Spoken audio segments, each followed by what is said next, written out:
Bonjour. As-tu déjà entendu cela? C'était vraiment un magnifique projet et pourtant, il n'a jamais vraiment décollé. Ou alors, mais j'ai travaillé sur ce projet, mais j'ai passé des heures et des heures et des heures et pourtant, il n'évolue pas, il n'arrive pas à s'expanser. Est-ce que cela te parle? Dans cette vidéo, je vais te partager les 4 pièges qui peuvent transformer ton idée géniale en un échec. Avant de poursuivre, je me présente. Je suis Anne-Chantal Junot, coach Job Bonheur. J'accompagne les gens à trouver leur métier de cœur, à le mettre en place et à l'expanser. Donc, quels sont ces 4 pièges? Avant de parler des pièges, je fais un petit historique. Dans ma vidéo précédente, je partageais qu'il est essentiel lorsque on a un projet, qu'on a une idée qui nous vient souvent de ce que j'appelle la source, de notre source intérieure, c'est une inspiration, une intuition, de rester connecté à cette source pour que parce que c'est de cette source que les prochains pas vont émerger. Et c'est bien cela qui se passe avec les pièges dont je vais vous parler. C'est que ces pièges, c'est comme s'ils venaient mettre une grosse pierre comme ça à la sortie de la source et qu'ils empêchaient l'eau de couler de manière fluide et que ça sortait au goutte à goutte. Donc, quels sont ces 4 pièges qui tarissent la source et qui font que les projets capotent? Capote, pas dans le sens des Québécois qui utilisent capoter pour le dire j'ai vraiment du plaisir. Non, capoter dans le sens rater, hein, n'évolue pas comme il faut. Le premier piège, c'est celui de vouloir tout contrôler, tout planifier, de faire, structurer, faire un plan pour la structure, un plan pour l'organisation, un plan de développement, un plan, etc., etc.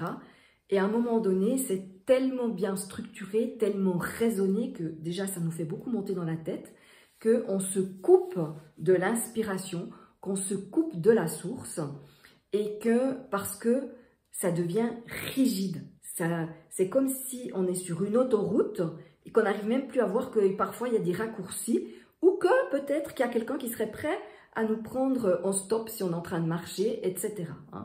Donc si je prends l'analogie de la graine que j'ai déjà utilisée plusieurs fois, il faut vous imaginer que c'est comme si on vous donnait une magnifique graine dans laquelle il y a le potentiel d'une fleur extraordinaire et que, au lieu de vous occuper de la planter, de la soigner, eh bien, vous commenciez à l'analyser. Tiens, quelle forme elle a? Quelle consistance? Quelle structure? Tiens, c'est quoi sa composition, etc. Et on en oublie de s'occuper de l'essentiel, c'est-à-dire de prendre soin du projet. En restant connecté à la source, en suivant son inspiration, ses intuitions, et ça veut dire en étant capable d'utiliser les opportunités qui se présentent, voir les personnes qui peuvent nous soutenir, les bonnes personnes qui peuvent nous soutenir dans la réalisation de ce projet. Premier piège, donc, se couper de la source en tout contrôlant, en analysant, en étant dans faire. Le second piège, c'est celui de la voix de notre tyran intérieur. Vous savez, ce petit juge-là qui va dire « Non, mais attends, est-ce que tu penses vraiment que c'est un bon projet ?» Les doutes, les peurs. « Hey, si ça ne marche pas, il va se passer quoi? Qu'est-ce que les gens vont penser de moi ?» Ou alors, des doutes sur ses compétences. Mais je me sens un peu un imposteur. Et qui je suis moi pour mettre en avant un tel projet? Est-ce que j'ai vraiment la carrure pour ça? J'ai des doutes, etc. Vous savez, c'est toute cette petite voix qui nous raconte des histoires négatives, des histoires qui font chuter notre énergie et qui font que, eh bien, on n'a plus le même accès à la source parce que, au lieu d'aller s'abreuver à la bonne source, eh bien, on va s'abreuver à une source à côté où l'eau n'est pas terrible et que ça fait que notre motivation, notre élan, notre inspiration se tarissent. Si je prends l'analogie de la graine, c'est comme si vous recevez votre belle graine, vous la mettez dans la terre et qu'après, vous alliez l'arroser avec de l'eau empoisonnée au lieu de l'arroser avec de l'eau qui contient tous les oligo-éléments, tous les nutriments nécessaires pour que la graine pousse. Deuxième piège, donc, c'est notre tyran intérieur qui nous raconte des histoires négatives. Le troisième piège, eh bien, c'est les tyrans de notre entourage. Vous savez, c'est votre meilleur ami qui dit « Oh, tu sais, moi, ton projet, moi, j'y crois pas trop. Hein. Moi, je pense pas que tu puisses gagner de l'argent avec ça. À ta place, je resterai là où je suis, hein, c'est mieux. » Ou alors, comme me racontait une personne que j'ai rencontrée ce week-end, où sa maman, carrément, lui dit « Non, mais t'as pas les compétences pour faire ça. Non, mais franchement, t'as pas fait les études nécessaires pour devenir entrepreneur. Hey, cesse de rêver, ma fille. Hein, et reste là dans ton job, c'est déjà génial ce que tu as. Ne te lance pas dans un truc que tu vas au casse-pipe. » Voilà, ça, c'est, on se fait polluer.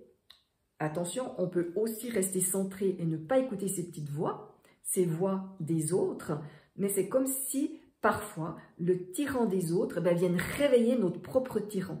En fait, les personnes n'assument pas leur propre peur et elles viennent nous donner la patate chaude et on commence de s'occuper de cette patate chaude au lieu de s'occuper de notre projet, de notre graine.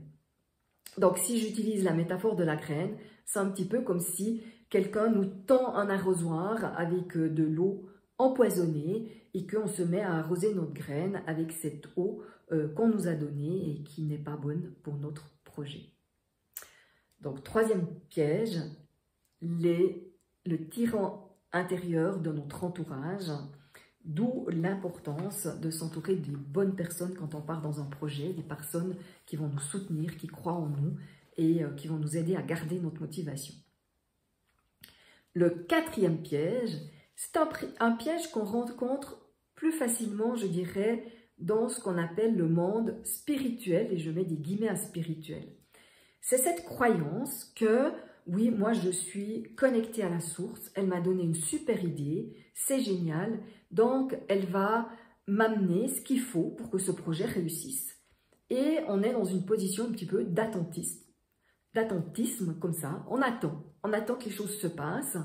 Et là, pour moi, il y a une erreur. Alors, trop en faire peut coincer, mais rien faire du tout, eh bien, on n'est pas en train de donner le message que ce projet est important pour nous et qu'on a envie de le concrétiser. Donc, ça veut dire qu'il faut faire des actions, le premier pas, et rester ouvert, rester connecté à la source pour le second pas, le troisième pas, parce que vous allez être inspiré, vous allez avoir l'intuition de ce que c'est, où il y a des bonnes personnes qui vont arriver. Mais si vous faites aucune action, eh bien, il est évident que le projet ne va pas grandir. Si j'utilise la métaphore de la graine, c'est comme si vous mettez une graine dans une terre et que vous ne vous en occupez plus. À la limite, vous mettez ça dans un endroit sombre où il n'y a rien qui se passe, il n'y a pas de soleil, il n'y a pas de chaleur, il n'y a pas d'eau, il n'y a rien. Eh bien, la graine, elle ne va pas pousser.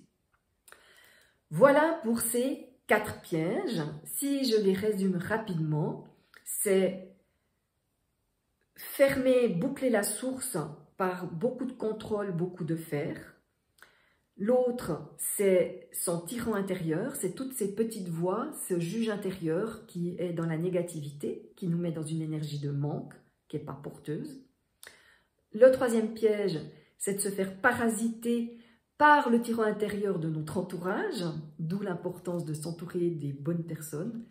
Et le quatrième piège, c'est d'être dans l'idée que tout va tomber comme ça, un peu du ciel, et de ne pas poser d'action.